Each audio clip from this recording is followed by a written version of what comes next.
वस्सलात वस्सलाम अला ख़ातिमुन नबीय्यीन। जनाब स्पीकर शुक्रिया।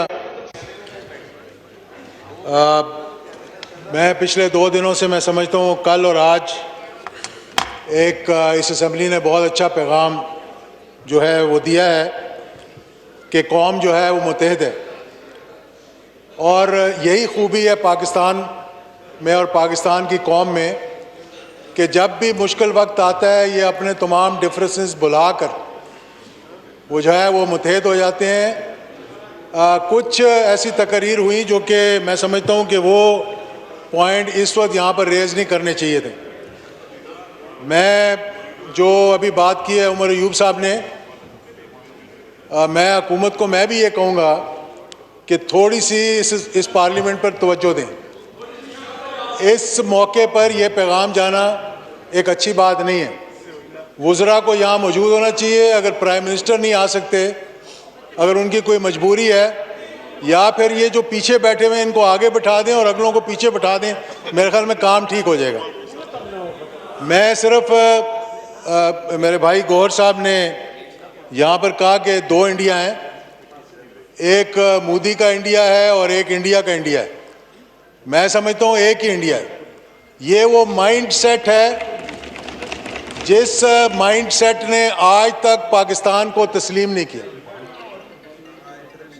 मोदी का इंडिया तो एक और इंडिया है जिसने वो रियासती दहशतगर्दी की है, वो एट्रॉसिटीज कमिट की हैं, वो एक हॉलोकॉस्ट मैं कहूँगा कमिट किया है जो कि शायद दुनिया की तारीख में बहुत कम देखने को मिला, या अभी हमने गाजा के अंदर देखा है। उसकी वजह क्या है? क्योंकि मोदी ने तो पाकिस्तान को नहीं तोड़ा था, इंडिया ने तोड़ा था। ये माइंडसेट था जिसने पाकिस्तान को 2 टुकड़े किया, और हम आज भी इस चीज़ को हम भुला नहीं सके। और इंशाल्लाह वक्त आएगा कि जब पाकिस्तान इसका मुंह तोड़ जवाब देगा। आज जो हालात पैदा हुए हैं जनाब अली, जनाब डिप्टी स्पीकर साहब, चंद एक चीज़ें मैं यहाँ कहना चाहूँगा। एक तो इस पार्लियामेंट की रेजोल्यूशन, मैं समझता हूँ कि तमाम जमातों को सलूट पेश करना चाहिए कि उन्होंने मुत्तहिद होकर हिंदुस्तान को एक जवाब दिया। दूसरा, नेशनल सिक्योरिटी काउंसिल ने जो मीटिंग हुई थी उसने जो 2 टोक जवाब दिया हिंदुस्तान को पाकिस्तान की तरफ से, मेरा ख्याल है कि वो भी एक बहुत ही एक अच्छा और बरवक्त जवाब था। यहाँ मेरे भाई उमर अयूब साहब ने कहा कि वज़ीर आज़म ने ये क्यों कहा कि इंडिपेंडेंट इंक्वायरी करवा लें। मैं समझता हूँ कि हिंदुस्तान को हम घुटनों पे ले आइए कहकर, मैं इस बात पे नहीं कहना चाहता कि ये कहना कि आप इंडिपेंडेंट इंक्वायरी करवाएं, इसका मतलब है कि पाकिस्तान तैयार है।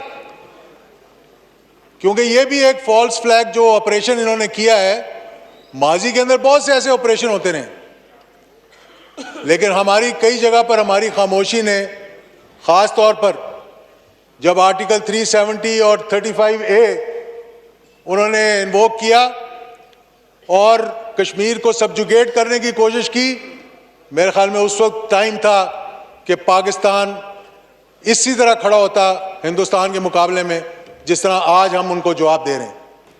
वो हमारी खामोशी, हमारी कमज़ोरी समझी गई, और उससे हिंदुस्तान ने फ़ायदा उठाकर कश्मीर के अंदर, जहां वो 1 लाख लोगों को शहीद कर चुके हैं, जहां छोटे छोटे बच्चों को उन्होंने नेज़ों के ऊपर उनकी जानें ले ली हैं, जहां ख्वातीन के सरों से दुपट्टे उतार दिए, जहां पर उन्होंने केमिकल पैलेट्स इस्तेमाल किए माजी के अंदर, वो मोदी की हुकूमत थी।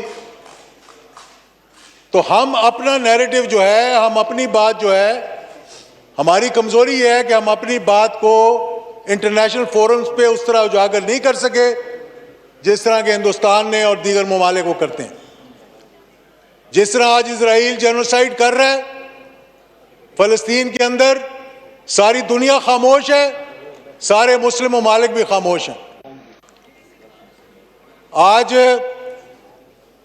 मैं ये कहूँगा कि हिंदुस्तान को ये बात देख लेनी चाहिए और थोड़ा सा माजी से थोड़ा सा सबक सीखना चाहिए। माजी और माजी करीब की मैं बात करूँगा। मैं यहाँ नाम नहीं लेना चाहता था, लेकिन सिर्फ बताने के लिए कि हमारे ब्रादर मुल्क ईरान ने एक मिसाइल मारा था तो उसके जवाब में हमने 9 मिसाइल मारे थे। तो उसके बाद फिर अगले दिन हमारी दोस्ती हो गई थी और आज अल्हम्दुलिल्लाह उनके वजीर जो है वो पाकिस्तान आए हुए हैं और वो पाकिस्तान और हिंदुस्तान के दरमियान बातचीत करवाने की कोशिश कर रहे हैं। तो मोदी को भी पता होना चाहिए कि अगर यहाँ कोई पंगा, पता नहीं लफ्ज़ ठीक है कि नहीं है, मैं ये कह रहा हूँ कि अगर कोई दरअंदेजी की या कोई एडवेंचर करने की कोशिश की तो आज हमारे पास भी वो चीज़ मौजूद है जो उनके पास मौजूद है। ये थोड़ी सी मैं तारीख पर रोशनी डालना चाहूँगा कि 1986 में अगर हमें याद हो तो इजराइल के साथ मिलकर हिंदुस्तान ने कोशिश की थी कि वो कहूटा पे अटैक करे और बाकायदा इजराइल के जहाज हिंदुस्तान पहुंचकर रिफ्यूलिंग करवा रहे थे और वहां से उन्होंने कहूटा पे अटैक करना था। तो बर वक्त पाकिस्तान को जब मालूम हो गया और हमारी एयरफोर्स 48 घंटे हवा में रही और इजराइल और हिंदुस्तान की जुर्रत नहीं हुई कि वो पाकिस्तान की तरफ मैली आंख करके देखें और वहीं से उनका वो जो सारा प्रोग्राम था वो वापसी का हो गया। 1987 में ब्रास टैक एक्सरसाइजेज हुई जो सारी दुनिया को मालूम है, जिसको क्रिकेट डिप्लोमेसी के नाम से याद किया जाता है कि हिंदुस्तान ने अपनी 1 लाख फौज हमारे बॉर्डर्स पे लाकर खड़ी कर दी थी। तो जनरल ज़िया-उल-हक शहीद ने हिंदुस्तान का दौरा किया, क्रिकेट डिप्लोमेसी जिसको कहते हैं, कि क्रिकेट देखने के लिए गए वहां पर और वापसी पे उन्होंने बावर करवाया। राजीव गांधी थे उस वक्त, वही माइंडसेट था क्योंकि वो भी चाह रहे थे कि पाकिस्तान पर हमला करें। तो वो पहली मर्तबा था कि पाकिस्तान ने इस बात का इजहार किया क्योंकि 1984 में अल्हम्दुलिल्लाह चागी के टनल तैयार हो चुके थे, पाकिस्तान कोल्ड टेस्ट कर चुका था, डॉक्टर कदीर ये बात वाजे कर चुके थे और अब लिख के भी छोड़ गए वो इस बात को। और राजीव गांधी को ये बता दिया गया था कि जो चीज़ तुम्हारे पास है वो हमारे पास भी है और 48 घंटे के अंदर अंदर अगर तुम्हारी फौजें वापस ना गई तो फिर ना तुम रहोगे ना हम रहेंगे, लेकिन मुसलमान बाकी रहेंगे। और इस बात ने फिर फौरी उनकी फौजों को वापस कर दिया गया। 2001 में दोबारा ये हुआ, जनरल मुशर्रफ का ज़माना था, वो पार्लियामेंट के भी इलेक्शंस नहीं हुए थे। हिंदुस्तान ने अपनी फौजें पाकिस्तान के बॉर्डर पे 6 लाख फौज को लाकर खड़ा कर दिया था और उसका इरादा था कि रहीम यार खान और सिंध के इलाके से वो हमला कर पाकिस्तान को 2 लाख करने की कोशिश कर रहे थे। तो एक दिन जनाब उस वक्त पार्लियामेंट के इलेक्शन नहीं हुए थे, लेकिन मुझे फ़ोन आया कि उस वक्त के प्रेसिडेंट जनरल मुशर्रफ चाहते हैं कि एक डेलीगेशन जो जा रहा है, जाके बाकी डेलीगेशन भी गए, जो GCC ममालिक में जा रहा है वहाँ पर मैं भी जाऊँ उनके साथ। तो उस वक्त के वज़ीर जनरल जावेद अशरफ काजी और मैं, हम दोनों, हमने तमाम GCC ममालिक का दौरा किया, सऊदी अरेबिया का, UAE का, कुवैत का, ओमान का, कतर का, और वहाँ जाकर उनको बावर करवाया और बर वक्त उन तमाम मुस्लिम ममालिक ने एक बड़ा मजबूत और ठोस पैगाम जो है वो हिंदुस्तान को भिजवाया। और ये हमारे दोस्त हमारे साथ खड़े हुए थे।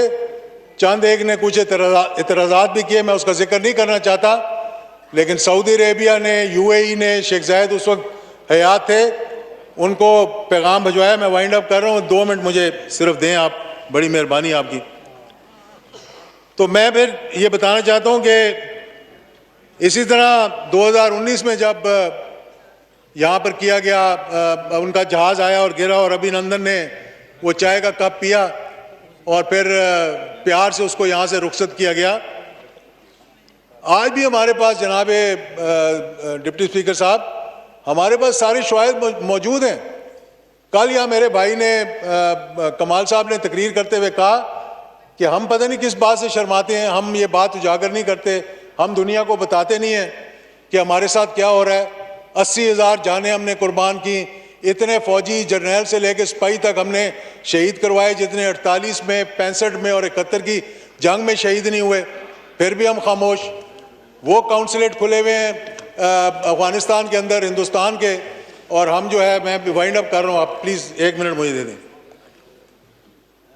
तो हम उस पर खामोश हैं। फिर ये बात मैं बावर करवाना चाहता हूँ, और सबको ये मालूम है कि हिंदुस्तान ने पाकिस्तान के अंदर टारगेट किलिंग्स करवाई, यहां पर लोगों को भेजकर टारगेट किलिंग्स करवाई। और ये बहुत पुरानी बात नहीं है, ये हाल ही की बात बता रहा हूं आपको। बालाकोट में, एबटाबाद में, सियालकोट में, लाहौर में उन्होंने टारगेट किलिंग करवाई, और ये हुकूमत भी मानती है कि 6 लोगों को उन्होंने शहीद किया, यहां पर पाकिस्तानी थे, किसी ना किसी बहाने से हम उस पर भी खामोश रहे। उसके सारे सबूत हमारे पास मौजूद हैं कि हिंदुस्तान ने टारगेट किलिंग करवा रहे हैं। इस पे मैं सिर्फ ये कहना चाहूँगा आखिर में कि अल्हम्दुलिल्लाह आज कौम जो है वो एक पेज पे है, अपने अपने इख्तिलाफात जो हैं, और अगर किसी के कोई इतराज़ात हैं तो मैं समझता हूँ कि हुकूमत को चाहिए कि वो ऑल पार्टीज कॉन्फ्रेंस बुलाए, सबको दावत दे उसके अंदर, और यहाँ बैठकर हम ये दुनिया को बता सकें कि जो पैगाम यहाँ से जाएगा, इस पार्लियामेंट से जाएगा, वो सिर्फ इस पार्लियामेंट का नहीं होगा, वो 6 लाख फौज का नहीं होगा, वो 25 करोड़ की इस फौज का होगा जो पाकिस्तान की फौज है। बहुत शुक्रिया। शुक्रिया। प्रोफेसर गफूर।